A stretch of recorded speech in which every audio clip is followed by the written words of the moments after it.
नमस्कार दोस्तों। आज हम आपको मिलवाने वाले हैं ऐसी शख्सियत से जिन्होंने युवाओं को काफ़ी प्रेरित किया है अपनी कहानियों से, अपनी कविताओं से।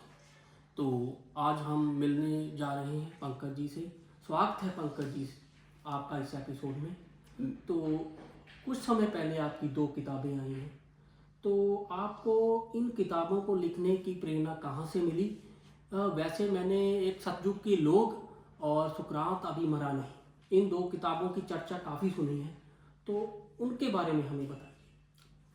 पहले तो अविनाश जी, मैं आपके दर्शकों का अभिनंदन करता हूं और आपको भी बहुत बहुत धन्यवाद करता हूं कि ये जो आपने नया शो शुरू किया है यथार्थ कवियों और लेखकों को प्रोत्साहित करने के लिए, तो इसके लिए मैं आपका आभार व्यक्त करता हूं। मेरी पहली किताब सतयुग के लोग, ये किताब मैंने प्रेरित होकर लिखी थी उस इंसान से जो कि एक बिजली डिपार्टमेंट में जो है जई का काम करता था और उसने अपने परिवार द्वारा ही की जा रही बिजली की चोरी को पकड़ लिया था। तो तब मुझे प्रेरणा मिली कि चाहे यहाँ कई बेईमान इंसान भी हैं, पर कुछ ऐसे इंसान हैं जो बिना किसी अवार्ड के, बिना किसी सम्मान के समाज को सजग बनाने में लगे हुए हैं। हाँ जी, आपको कभी ये डर महसूस हुआ कि मैं किताबें लिखने जा रहा हूँ, कहानी लिखने जा रहा हूँ, कि लोग मुझे क्या कहेंगे जहाँ आप पढ़ाते हैं या फिर समाज में जाते हैं? कभी आपको महसूस हुआ हो? हाँ, जब मैं शुरू में अभी लिखना शुरू किया तो मुझे कईयों ने कहा कि पंकज, तुम्हारी किताब जो है वो रद्दी बनकर घर में पड़ी रह जाएगी, कोई भी इस किताब को नहीं खरीदेगा।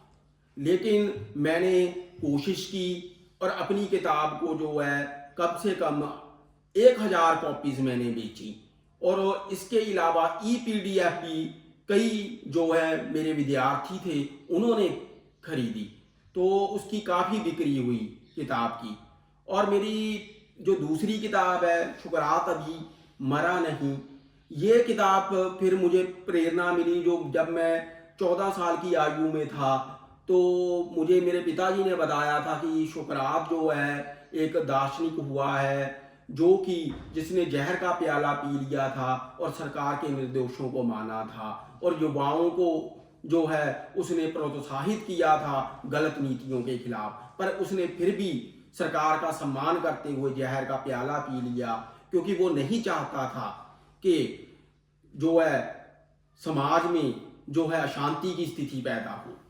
तो वो किताब जब मैंने शुकरात अभी मरा नहीं लिखी तो भी मुझे कईयों ने कहा कि पंकज ये जो है किताब अब जो है नहीं बिकेगी। तो मैंने फिर संघर्ष किया और अभी भी वो किताब मेरी है जो बिक रही है। तो युवाओं को आपकी किताबों से क्या सीख मिल सकती है? देखिए, जो इंसान आया है, इंसान का सबसे बड़ा मकसद ये है कि वो अपनी जो है कॉन्शियसनेस को जो है उसकी प्रगति करे। तो कॉन्शियसनेस को की प्रगति करने के लिए मैंने ये किताबें लिखी हैं और आत्मचिंतन द्वारा हम अपने आप को अपना गुरु मान के अपनी प्रगति कर सकते हैं। यही इस किताब का जो है मेरा लिखने का मकसद है। तो आपके दर्शकों, मैं आपको बता दूं कि इनके पिताजी भी काफ़ी उच्च कोटि के लेखक रहे हैं और काफ़ी इन्होंने जो है अपने पिताजी से काफ़ी कुछ सीखा है। तो आपके पिताजी के जीवन से आप वो काफ़ी प्रभावित हो, तो कुछ अपने पिताजी के बारे में बताइए कि जिन घटनाओं के कारण आपका जीवन बदल गया हो या फिर उनकी कुछ कहानियाँ आपने अपनी किताब में कुछ लिखी हो, उसके बारे में कुछ हमारे दर्शकों को बताइए। हाँ, इसमें मैंने एक कहानी जो है रियल हीरो लिखी है। तो उसमें रियल हीरो में ये बताया है कि कैसे जो है मेरे पिताजी है 3 बार दिमागी संतुलन खोने के बाद भी वो अपने पथ पर चलते रहे। और एक किरदार उनका भी है जो समाज को सजग बनाने में लगा हुआ था, तो उनसे भी मुझे काफ़ी प्रेरणा मिली और जो ईमानदारी से अपनी जो है ड्यूटी निभाते रहे, अपने फर्जों को पूरा करते रहे। तो उसमें मैंने ये लिखा भी है कि जिन इलेक्ट्रिक शॉक्स ने मेरे पिताजी को ठीक कर दिया, उन्हीं इलेक्ट्रिक शॉक्स ने वो जो है मेरे चिंतन को, मेरे दिमाग को पागलपन की ओर ले गया। क्या बात है। एक कोई ऐसी कहानी जो गहरे रूप से आपसे जुड़ गई हो, जो आपसे संबंधित हो और आपने आप खुद को जुड़ा महसूस करते हो? वो कहानी अविनाश जी यही है, जो कहानी का नाम है गूंगा, जिसमें कि वो जब इसमें जो पात्र है वो जब देखता है, अपना होश संभालता है बचपन में, तो देखता है कि सभी जो है वो इस बात में लगे हैं कि कैसे जीवन में हमने कामयाब होना है। और जब वो देखता है कि परमात्मा को हमने हासिल करना है, अपने आप को जानना है, अपनी अंतर आत्मा की प्रगति करनी है, इन सभी बातों को जो सिर्फ ये समझा जा रहा है कि ये तो मृत्यु के समय की बातें हैं, ये जो जब बचपन की बातें नहीं है, तो उसने देखा भी वो कैसे किसी सहपाठी से बात करे, क्योंकि इन जो विषयों पर कोई बात नहीं करना चाहता था। तो ये उसी पात्र से जो है 40 साल की जो है ये कहानी निकल कर सामने आई है कि जब वो उसको कोई जो है सुनने वाला नहीं मिलता, तो वो कैसे अपनी जो है बात को रखता है इन कहानियों और कविताओं के रूप में।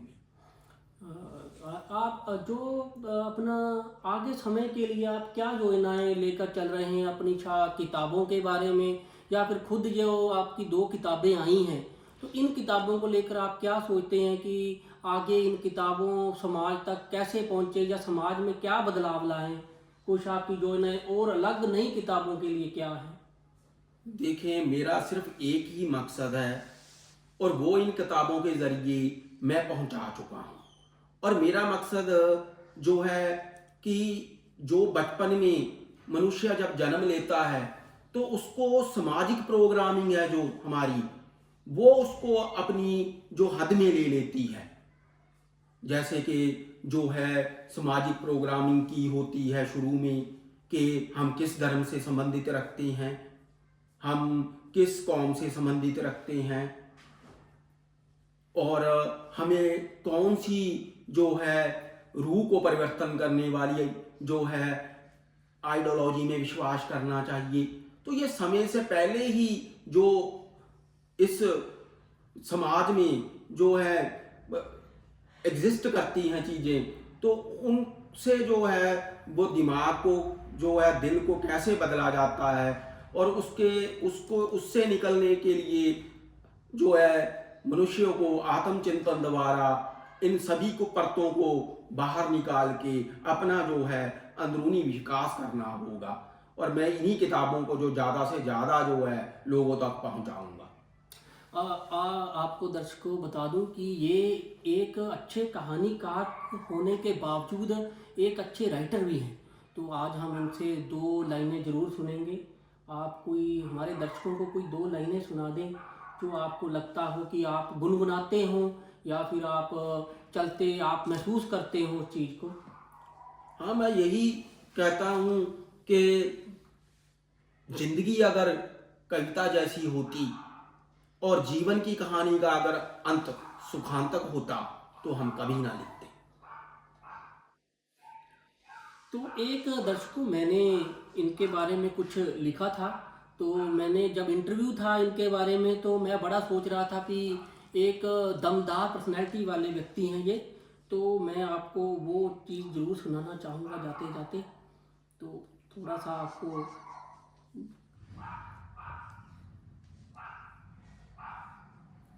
कोई नहीं एडिट कर।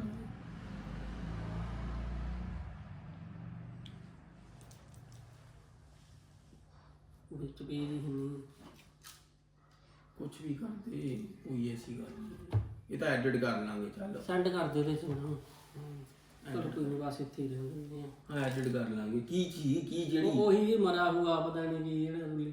हाँ, प्रमाणित व्यक्ति रीच तेरे जा फोन च कर ला कोई। हाँ, कर ला हूँ फोन तो रहन दे, उन्हें हाथ चाह है ना, इनू एक बारी ਉਹਦੇ ਚ शेयर कर ला फिर बोल ला कोई नहीं। चलो सेंड कर दिए ਉਹਦੇ ਚ पहले वही एक स्क्रीनशॉट जिहा पहले मेरा वो मैं रस्से जे ते चढ़ी जाना बस। तो होर बच्चे ने वो समझ ਅੱਛਾ ਫਿਰ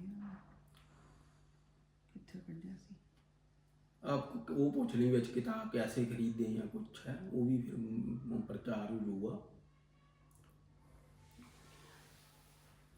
हाँ जी पंकज जी, हम ही नहीं, बहुत से युवा और ख़ास करके जो आपको जानने वाले हैं आपकी किताबों का बेसब्री से इंतज़ार करते हैं। तो आपकी 2 किताबें आने के बावजूद वो आपकी अगली किताबों को ख़रीदना चाहते हैं और जानना चाहते हैं कि आपकी अगली किताब कब रिलीज़ हो रही है। तो कुछ ज़रूर बताएं दर्शकों को, और पुरानी किताब सतयुग के लोग और सुकरात अभी मरा रहे, इन किताबों को वो कहाँ से खरीदें ये भी इनको बताएं। देखिए जो इसकी मेरी किताबों की हार्ड कॉपी है वो ज़्यादा कॉस्टली होने के कारण मैं सभी दर्शकों को यही कहता हूँ कि मेरे नंबर 6239277353 पे मुझे मैसेज करके PDF प्राप्त करें, क्योंकि ये लघु कहानियों की किताब है, 3-3 4-4 लाइनों की कहानियाँ हैं। तो दर्शक बड़े ही आसानी से इसे लैपटॉप पर या फ़ोन पर पढ़ सकते हैं। आपकी एक मैंने छोटी सी कहानी पढ़ी थी, वो मुझे बड़ी अचंभित कर गई थी, काफ़ी प्रभावित किया था, मैं सुन रह गया था जब मैंने वो कहानी सुनी। कुछ खिलाड़ी के बारे में थी कि जब कुछ आप ही बता दीजिए, क्योंकि मैं दर्शकों को बताऊंगा तो सारा जो उनका सस्पेंस खत्म हो जाएगा। वो कहानी थी अतिरिक्त खिलाड़ी।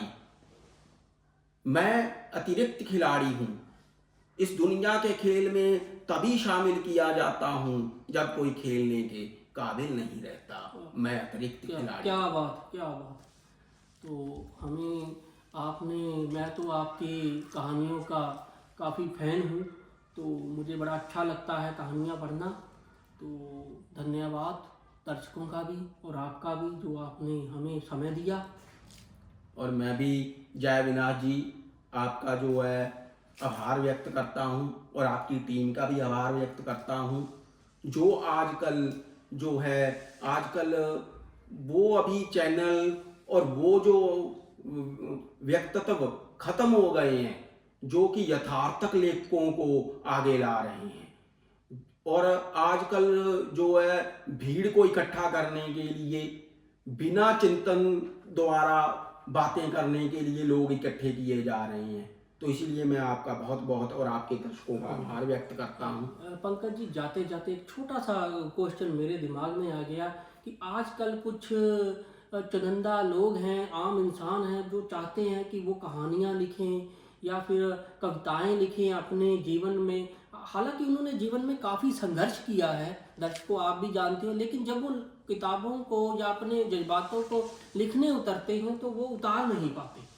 तो वो किस तरह से, उनको क्या आप कहना चाहेंगे कि किस तरह से वो अपने जज्बातों को कहानियों के रूप में उतारें?